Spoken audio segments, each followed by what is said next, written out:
May panahon ng pagsasalita at may panahon rin ng pagtahimik. Pero kailan ba dapat natin itikom ang ating bibig? Ito ang pag-uusapan natin sa video ito. Kung ang pagsasalita ay pilak, ginto naman ang pagtahimik. Pero iba naman yung nanahimik ka dahil sa takot. Hindi naman yun balansing pamumuhay.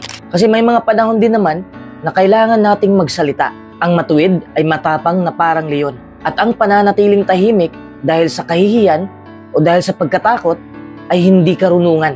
Pero kung nanahimik ka dahil sa isang sitwasyong kailangang manahimik, yun ang karunungan. Ito ang sabi ni Job sa 13:5. Kung mananahimik lang sana kayo, makapagpapakita kayo ng karunungan. Karamihan sa mga tao ngayon ay putak ng putak. Sasabihin ng kung ano-ano nang hindi na pinag-iisipan ang kanilang sinasabi. Ito ang sabi ni Santiago sa 1:26. Kung iniisip ng isang tao na mananamba siya ng Diyos, pero hindi niya kinukontrol ang dila niya, dinaraya niya ang sarili niyang puso at walang saysay ang pagsamba niya. Kaya ngayon ay pag-uusapan natin kung kailan ba dapat tayo manahimik. Number 1, kapag negatibo ang sitwasyon. Sabi ko nga kanina, mismong sinabi ni Job na karunungan at kaunawaan kapag pinipigilan natin ang ating dila. Kapag kasi may nangyaring negatibo sa buhay natin, ang initial reaction natin ay matataranta. Mapupuno ang isipan natin ng kung ano-anong pag-iisip. At baka may masabi pa tayo na hindi makakatulong sa sitwasyon.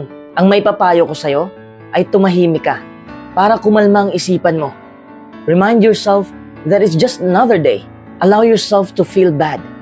May bukas pa naman. Kapag kasi magulo ang isipan natin, ang unang lalabas sa bibig natin ay napakasama rin at nakakasakit pa. Ang buhay at kamatayan ay nasa kapangyarihan ng dila. At yan ang dahilan kung bakit kailangan mong manahimik kapag nakatanggap ka ng masamang balita o nasa negatibong sitwasyon ka. Magsalita ka lang kung kalmado ka na para mabuting salita rin ang lalabas sa bibig mo. Put things into perspective. Whatever happens, in whichever situation you're in, it won't last forever. All you can do is care about this day.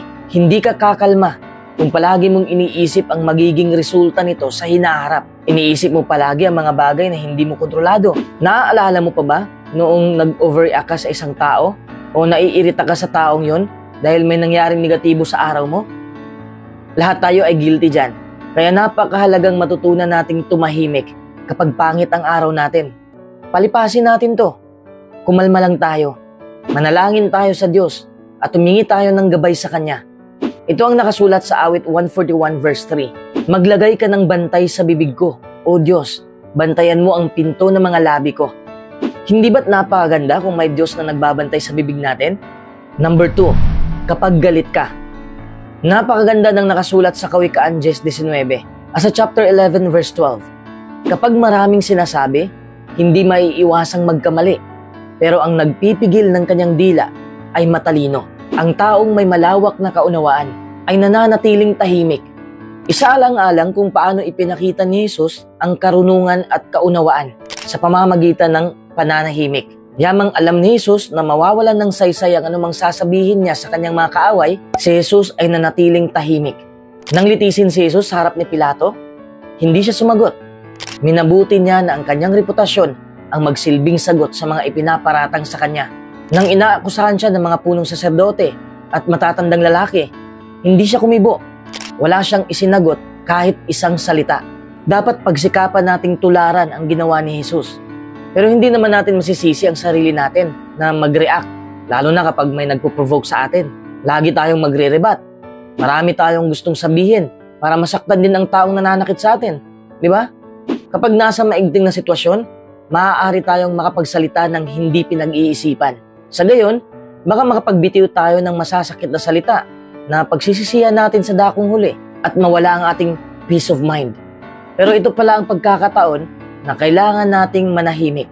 Isang karunungan kung tayo'y mananahimik kapag tayo ay pinupukaw na magalit. Ayon sa Kawikaan 14:29, ang taong hindi madaling magalit ay may malawak na kaunawaan, pero nagpapakita ng kamangmangan ang maikli ang pasensya. Pwede ka namang magalit, pero sa wastong paraan.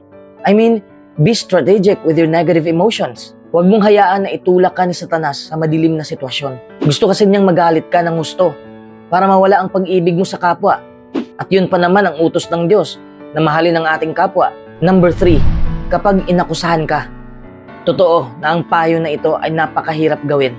Kapag kasi inakusahan tayo, sumusugod tayo kaagad. Kaya nga kung may legal matters, Miranda warning or Miranda rights ang sinasabi ng pulis sa taong nagkasala o akusado para hindi magamit ang kanyang pinagsasabi laban sa kanya. Magsalita ka lang ng pribado, hindi sa karamihan, kundi sa abogado mo lang. Sabi ko nga kanina, sumagot ka sa wastong paraan. Humingi ka muna ng gabay sa Diyos para makapag-isip ka ng maayos, para alam mo ang sasabihin mo. Pero kung wala namang saysay ang akusasyon, yung mga akusasyon na walang kwentang paglaanan ng oras, huwag mo nang sagutin. Pero minsan nakakairita ang mga tao eh. Kapag nananahimik ka, guilty ka. Kapag dinipinsahan mo naman ang iyong sarili, guilty ka pa rin kasi nagre-react ka. Kaya nga ang sabi ko, huwag mong i-prove ang sarili mo sa mga tao. Hindi na kailangan. Ayon sa Kawikaan 9:7, kahihiyan ang naghihintay sa nagtutuwid sa manunuya at masasaktan lang ang sumasaway sa masamang tao. Sa halip na mahila na makipag-away, dahil sa labis na pagkabahala sa mga maling akusasyon, mag-focus ka na lang sa paggawa ng mga bagay na magpapasaya sa Diyos. Sagutin natin ang taimtim na mga tao na interesadong malaman ang katotohanan. Pero umiwas tayo sa walang saysay na pakikipagtalo. Number 4, kapag may nakipag-chismis. Huwag mong dagdagan ang chismis. Huwag kang sumama sa kanila. Ito ang nakasulat sa Kawikaan 16:28. Ang mahilig gumawa ng gulo ay nagpapasimula ng pagtatalo. At pinaglalayo ng maninirang puri ang malalapit na magkakaibigan. May mga tao kasing nakikipaghalubilo sa mga taong chismosa. Nag-i-enjoy silang pagsaluhan ang chismis tungkol sa buhay ng ibang tao. Kapag may nagchismisan, manahimik ka lang o pwede ka ring umalis. Maingat na kontrolin ang usapan. Halimbawa, nagmamaneho ka. Dahil sa ilang di inaasahang pangyayari, baka kailanganin mong lumipat ng linya o baka kailanganin mong magminor o huminto. Kung ikaw ay alisto at maingat, makikita mo ang nasa harapan at magagawa mo ang dapat gawin. Ganon din sa kwentuhan. Madali mong mahahalata kung ang usapan ay nauuwi na sa nakasasamang chismis. Kapag ganon na ang nangyayari, kaya mo bang lumipat ng linya? Kung hindi, mag-ingat ka. Nakapipinsala ang chismis. Kailangang mag-ingat ka sa sinasabi mo. Kung hindi mapagkakatiwalaan ang pinanggalingan ng impormasyon, baka nagkakalat ka na ng kasinungalingan. Kapag marami kang sinasabi, mas malamang na makapagsalita ka ng mga bagay na pagsisisihan mo sa dakong huli. Kaya mas mabuti pang makilala ka bilang tahimik na tao kaysa sa isang daldalero o daldalera. Hindi lang basta sinabi ng Biblia na hindi nice ang chismis. Sinasabi talaga ng Biblia na masama itong gawin. And that's something we want to stay far away from. Itaguyod natin ang mga bagay na nagdudulot ng kapayapaan at nakapagpapatibay sa isa't isa. Hindi puro chismis lang. Number 5, kapag gusto mong magreklamo. Pwede naman tayong magreklamo minsan para maging maayos ang sitwasyon natin. Pero kung palagi ka na lang nagrereklamo, yun ang magpapalala ng sitwasyon. Ito ang nakasulat sa Filipos 2:14. Patuloy ninyong gawin ang lahat ng bagay nang hindi nagbubulong-bulungan o nakikipagtalo. Walang alinlangan na ang labis na mareklamong saloobin ay nakapipinsala. At ito ay nahatulan sa Biblia. Ang isang mareklamo ay magdudulot ng pisikal at espiritual na pinsala sa kanyang sarili at paghihinagpis doon sa mga pinagtutuunan ng kanyang mga reklamo. Pinayuhan ni Jesus ang kanyang mga tagasunod na huwag magreklamo tungkol sa dami ng mga pagkakamali na nakikita sa ating kapwa-tao, kundi maging mapamansin sa malalaking mga pagkukulang na nagagawa natin mismo. Sa katulad na paraan, binatikos ni Pablo ang pagreklamo sa iba bilang hindi mapagpapaumanhinan. Yamang ikaw na nagrereklamo ay nagsasagawa ng gayon ding mga bagay. Ang mga palaalang ito laban sa pagrereklamo ay dapat magpakilo sa atin na umiwas sa di kinakailangan na pagiging kritiko at pagpapaunlad ng isang mareklamong saloobin. Kapag kasi palagi tayong nagrereklamo, hindi natin mapapansin ang biyaya ng Diyos. Hindi ka grateful dahil puro mali na lang ang nakikita mo sa buhay mo. Kalooban ng Diyos para sa mga Israelita na sakupin, angkinin, at tamasahin ang biyaya ng kanilang lupang pangako. Pero karamihan sa kanila ay hindi nakarating dun dahil sa reklamo. Minsan nga nagrereklamo pa tayo sa Diyos kung bakit tayo naghihirap. Just try to always see the positives in life. Sabi ni William Shakespeare, there is nothing either good or bad, but thinking makes it so. So try to train your mind to focus on what's good instead of what's bad. A wake-up call would be realizing the unfortunate truth that someone else has it worse and is still happy. But I don't want you to feel like your problems are not important. But just try seeing your glass as half full instead of half empty. Number 6, kapag hindi mo alam ang katotohanan. Napakaganda ng nakasulat sa Kawikaan 18:13. Kapag sumasagot ang isang tao, bago niya marinig ang mga detalye, kamangmangan iyon at kahiya-hiya. Maniniwala ka ba kaagad kung ano ang naririnig mo? Ikakalat mo ba? Binabalaan tayo ng Biblia. Basahin natin ang Kawikaan 18:17. Mukhang tama ang unang nagdulog ng kaso, hanggang sa dumating ang kabilang panig at pagtatanungin siya. Kaya hindi pwedeng isang panig lang ang pakikinggan mo. Kailangang marinig mo rin ang kabilang panig para malaman mo kung sino ang nagsabi ng katotohanan. Hindi pwedeng salita ka lang ng salita nang walang basihan. Mas mabuting manahimik ka na lang. Number 7, kapag hindi mo pa oras na magsalita. Sino dito ang gusto ng taong mahilig sumabad sa usapan? Wala. Ayaw natin ng ganung klaseng tao. Kaya wag rin natin gawin. Kahit ang mangmang ay itinuturing na marunong kung nananatili siyang tahimik. Kahit excited ka nang mag-share ng kwento mo, pigilan mo ang iyong sarili. Hintayin mo munang matapos silang magsalita. Huwag masyadong madaldal. Baka may mali ka pang masabi. Pero hindi naman tayo perpekto. Madali tayong magkamali kapag nagsasalita. Ang mga taong madaldal ay mas malamang na makapagsalita ng nakakasakit sa iba. Pero huwag mong gamitin ang imperfection para dumaldal. Kapag ikaw ang dapat makinig, huwag kang sumabad o tumutol. Magkakaroon ka rin ng pagkakataong magsalita. Pero sa ngayon, makinig ka lang muna. Number 8, kapag kailangan mong makinig. May nakapagsabi na ba sa'yo na, salamat sa iyong pakikinig ha? Meron na ba? Ang isang mabuting tagapakinig ay pinahahalagahan ng halos lahat ng tao. Sa pagkikinig ng mabuti, napagiginhawa natin ng mga taong napipighati o napabibigatan dahil sa mga problema. At hindi ba't nakatutulong sa atin ang pagiging mabuting tagapakinig para mapahalagahan ng mga tao? Ang pakikinig ng may pag-ibig ay isang mahalagang bahagi ng pagsasaalang-alang sa isa't isa para mapasigla natin ang bawat isa na magpakita ng pag-ibig at gumawa ng mabuti. Gayunman, maraming tao ang hindi marunong makinig.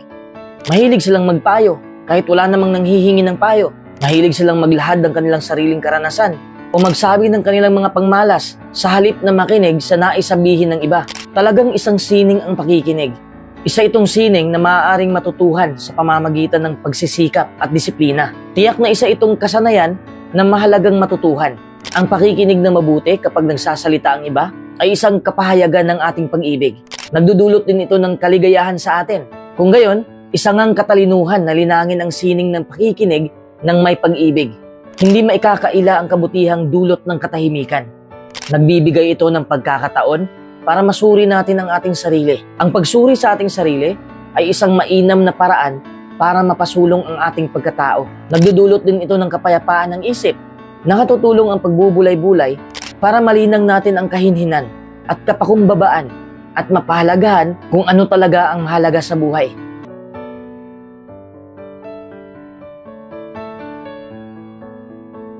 Kung nahihirapan ka na sa buhay mo ngayon, bumaling ka sa 10 katotohanan ito para matulungan ka. Natural lang naman na darating ang mga panahong napakahirap salubungin. Darating ang mga problemang hindi natin inaasahan at hindi natin napaghandaan. Kaya dapat may karunungan tayo o wais tayo para malampasan natin ang mga mahihirap na hamon sa buhay. Hindi sapat na maging matatag ka lang. Dapat may karunungan ka din. Kapag kasi wais tayo, makakapag-isip din tayo ng tamang desisyon sa buhay. Kaya narito ang 10 katotohanan na tutulong sa iyong paglalakbay. Number 1, habaan mo ang iyong pasensya. Minsan kasi kapag may problemang dumating, natataranta tayo, magagalit tayo, pinipilit nating itama ang mali. Kumalma ka lang, okay? Alam ko ang sasabihin mo. Paano ako kakalma? Down na ako sa buhay. Wala akong mapagsasabihan ng problema ko. Matinding breakup ang naranasan ko ngayon. Nawalan ako ng trabaho. Alam kong iyan ang reaksyon natin. Naaalala ko nga noon na dumaan ang matinding problema sa buhay ko. Tapos financially broke pa. Nawalan ako ng pasensya sa buhay. Gusto ko agad-agad makukuha ko ang gusto ko. para naman sumaya na ako. Pero alam mo, hindi wais na desisyon na madaliin mo ang lahat. Kailangan mo ng mahabang pasensya. Kailangan mong kumalma. Kapag kasi natataranta ka, hindi ka makakapag-isip ng maayos o hindi ka makakapag-isip ng tamang desisyon. At yan pa ang dahilan na mas lumala ang sitwasyon mo. May mga pangyayari kasi sa buhay natin na hindi na kailangang bigyan natin ng reaksyon. Minsan kailangan mo ng konting panahon para mag-cool down ang sitwasyon. Dapat wais ka sa ganong estilo. Lalo na kung wala ka pang naiisip na solusyon sa problema mo. Huwag kang magpadalos-dalos. May mga oras kasi na hindi natin alam kung ano ang gagawin natin. Hayaan na lang muna natin. Kapag kumalma na ang isipan mo, doon na papasok ang solusyon. Kaya kailangan mo talaga ng mahabang pasensya. Basahin natin ang Kawikaan 22:3. Nakikita ng matalino ang panganib at nagtatago, pero tuloy lang ang mga walang karanasan at pinagdurusahan ng epekto nito. Number 2, nakayanan mo ang problema mo noon. May mga problema tayo sa buhay noon na akala natin hindi natin masusolusyonan. Pero nasolusyonan pala. Katulad lang din ito ngayon. Akala kasi natin wala na tayong magagawa. Pero talagang meron. Naiisip lang kasi natin yan kasi sabi ko nga kanina, natataranta kasi tayo. Tandaan mo, habang buhay ka pa, palaging may problemang darating sa buhay mo. Yan ang katotohanan na kailangan mong tanggapin. At tanggapin mo rin ang katotohanan na ang lahat ng yun ay makakaya mo. Madali kasing makakalimutan natin kung gaano tayo katatag kung nalulunod na tayo sa mga problema. Noon nga, naghiwalay kami ng girlfriend ko. Akala ko, hindi ako makakapag-move on. Pero nakayanan ko. Tapos marami pa akong napupulot na aral about relationship. Siyempre masasabi mo, pero ang problema ko noon ay madali lang kumpara ngayon. Totoo, pero balik tayo sa number 1. Nahabaan ang iyong pasensya. Kailangan mong isipin na ang sinabi mong madali mong problema noon ay inaakala mong mahirap solusyonan nung una, di ba? Katulad lang din yan ngayon. Magkaiba man ang sitwasyon, pero magkatulad pa rin ang hahantungan. Ang masolusyonan mo ito. Huwag ka ring matakot sa mga problema mo ngayon dahil isa yang malaking leksyon sa buhay mo. Magagamit mo yan sa hinaharap. Kung naguguluhan ka man ngayon at sukong-suko ka na, huwag mong kalimutang manalangin sa Diyos. Basahin natin ang awit 145:18 at 19. Ang Diyos ay malapit sa lahat ng tumatawag sa Kanya. Ibinibigay Niya ang naisin ng mga natatakot sa Kanya. Dinirinig Niya ang paghingi nila ng tulong at inililigtas Niya sila. Napakalinaw ng nakasulat sa awit, di ba? Hindi ba nakaaantig ng puso yan? Number 3, lilipas din yan. Palagi nating naririnig ang phrase na, "This too shall pass." Ginamit yan ni Abraham Lincoln. Pero nakasulat ba ito sa Biblia? Hindi ito makikita sa Biblia. Although not directly from the Bible, "This too shall pass" ay isang napapanahong paalala na ang mahirap na panahon na maaaring pinagdadaanan natin ay hindi magtatagal. Hindi man word for word, pero halos magkalapit lang ang kahulugan. Basahin natin ang 2 Korinto 14:17 at 18. Dahil kahit panandalian at magaan ang kapighatian, nagdudulot ito sa atin ng kaluwalhatian na walang katulad at walang hanggan. Habang pinananatili nating nakapokus ang ating mga mata, hindi sa mga bagay na nakikita, kundi sa mga bagay na di nakikita. Dahil ang mga bagay na nakikita ay pansamantala, pero ang mga bagay na di nakikita ay walang hanggan. Kita mo yan? Ang mga bagay na nakikita natin sa mundong ito ay pansamantala lang. Lilipas din ang lahat ng to.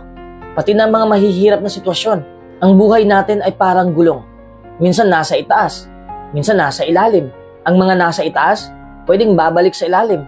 At ang mga nasa ilalim ay pwedeng makaangat. Maaaring matagal pang mangyari yon, pero makakarating ka rin doon.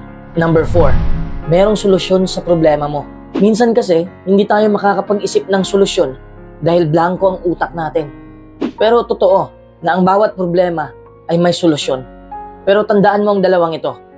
Una, may solusyon nga, pero minsan ang solusyong yon ay hindi mo gusto.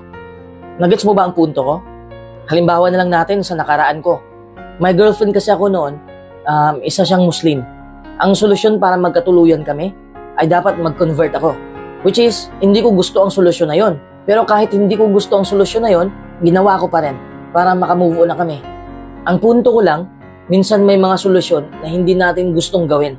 Pero kailangan gawin para wala ng problema. Pangalawa, kahit nasolusyonan mo man ang problema mo, magkakaroon ka na naman ng bagong problemang haharapin. Sabi ko nga kanina, hindi matatapos ang problema. Halimbawa, corruption. May solusyon naman, but the solutions are all complex and tough to implement. Even if you solve problems, you will always have more.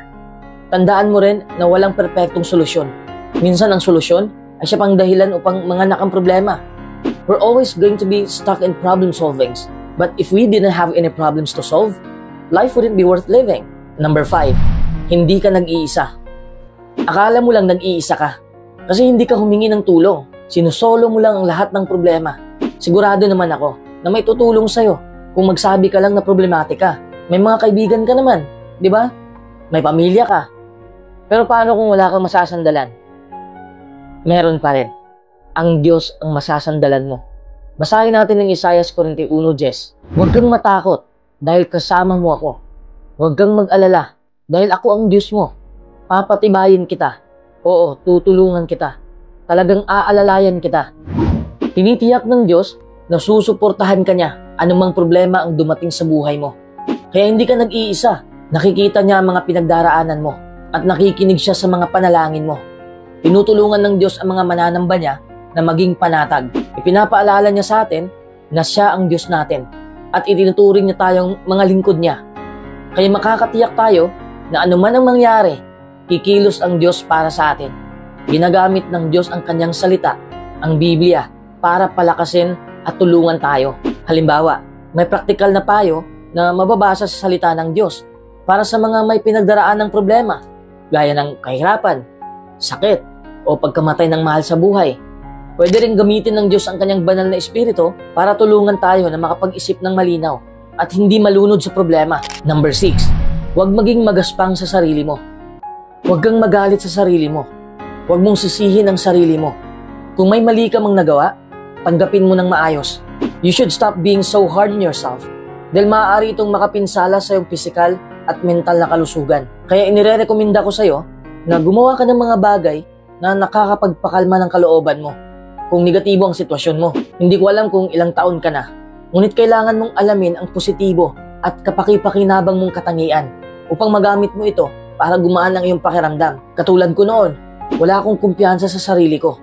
Pero hindi ko tinali ang sarili ko sa opinyon ng mga tao at kung ano ang inaasahan nila sa akin. Basta ginawa ko lang ang best ko araw-araw. Tearing yourself down doesn't help the situation and it won't help you. Tao ka lang. Tao lang tayo.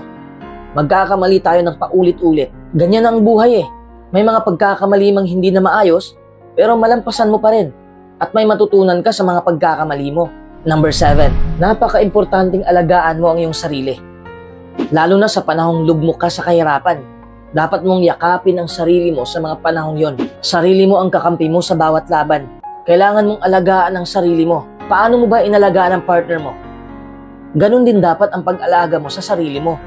Self-care is a crucial need. Makakatulong ito na ma-reduce ang anxiety mo at maging mabuti ang mood mo. Examples of self-care would be eating better and healthier, exercising, having a skincare routine, drinking water.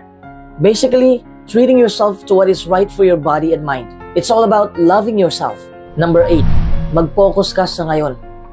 Mas lalong mabubuo ang problema mo kung palagi kang nakapokus sa mga bagay na hindi pa nangyayari. Lalo na kung nakapokus ka doon sa mga bagay na nangyari na. Dahil hindi mo na mababalikan yon. Madidepress ka. Magkaka-anxiety ka. Pero may mga tao kasing nagsasabi na kung hindi daw iisipin ang kinabukasan, wala ka raw mararating. Totoo naman. Pero hindi kasi nila naiintindihan ang punto. Mag-focus tayo sa araw na ito. Gawin natin ang lahat ng ating makakaya para sa araw na ito. Para magbunga ito sa hinaharap. Pero kung pangunahan mo ang hinaharap, yun ang hindi pwede. Dahil magkaka-anxiety ka niyan. Basahin natin kung ano ang sinabi ni Jesus sa Mateo 6:34. Huwag kayong mag-alala tungkol sa susunod na araw. Napakalinaw, di ba? Hindi na kailangan mag-alala ng sobra tungkol sa mga darating na problema. At mas mabuti kung paisa-isang araw lang ang iisipin natin. Tinutulungan lang tayo ni Jesus na huwag masyadong mag-alala o mamroblema tungkol sa posibleng mangyari sa hinaharap. Kapag pinoproblema natin ang mga bagay na wala sa ating kontrol, hindi na tayo magiging masaya at hindi na tayo makakapag-focus sa dapat nating gawin. Tandaan mo na ang oras natin sa mundong ito ay limitado lang. Hindi natin makukontrol ang hinaharap. Hindi na natin mababalikan ang nakaraan. All that you're guaranteed at any moment is the present. So make use of it accordingly. Number 9. May matututunan ka sa bawat problema. Sabi ni John Milton, every cloud has a silver lining. Ito ay nangangahulugan na kahit sa mahirap o negatibong sitwasyon, palaging may positibo tayong makikita. It's a reminder to look for the good in difficult situations and to have hope that things will improve. Sa mahirap mong panahon, may natutunan kang ilang bagay. Natuto ka kung paano maging independent. Natuto ka kung paano kontrolin ang sarili mo. The key is not to lose hope and never give up. Halimbawa, may dalawang tao. Ang unang tao ay hindi pa nakakaranas ng kahirapan. Ang isang tao ay humarap na sa kahit anong hamon sa buhay. Paano kung ang unang tao ay maghihirap? Madudurog yon dahil hindi niya alam kung paano i-handle ang sitwasyon. Ibig sabihin lang nito na ang lahat ay nangyayari para din sa ikabubuti natin. Bawat madilim na panahon ay may hatid na aral sa ating buhay na makakatulong sa ating hinaharap upang makamit ang ating pangarap at para tayo maging successful. So I just wanna say that don't think failure as a stoppage, but as a learning phase and move on. Number 10, marami kang mapapasalamatan. Hindi mo kasi napapansin ang mga blessings mo. Kasi sa ibang bagay ka nakapokus. Nakapokus ka lang sa mga bagay na wala pa sa buhay mo. Yun din ang dahilan kung bakit palagi ka na lang nagre-reklamo. Aminin ko napakahirap magpasalamat. Lalo na kung walang-wala ka.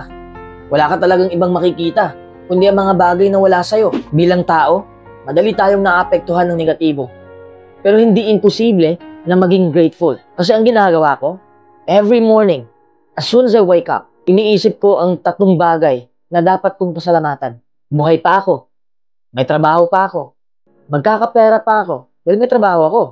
Tapos kapag kumakain na ako, kahit anong pagkain, halimbawa gulay, kanin, o prutas, nagpapasalamat ako sa mga taong nagtanim nito. Dahil nakakakain ako ng dahil sa kanilang effort. Really go overboard with the appreciation of whatever it is and hold that appreciation in your mind so that it expands. Kapag nasanay ka na sa paghanap ng mga bagay na dapat mong ipagpasalamat, mas dadami ang blessings mo. Gusto kasi ng Diyos na magpasalamat tayo. Kailangan nating kontrolin ang ating mga iniisip sa halip na tayo ang kontrolin nito. Mahirap na ang sitwasyon mo ngayon, pero huwag kang manatili sa ganyang sitwasyon.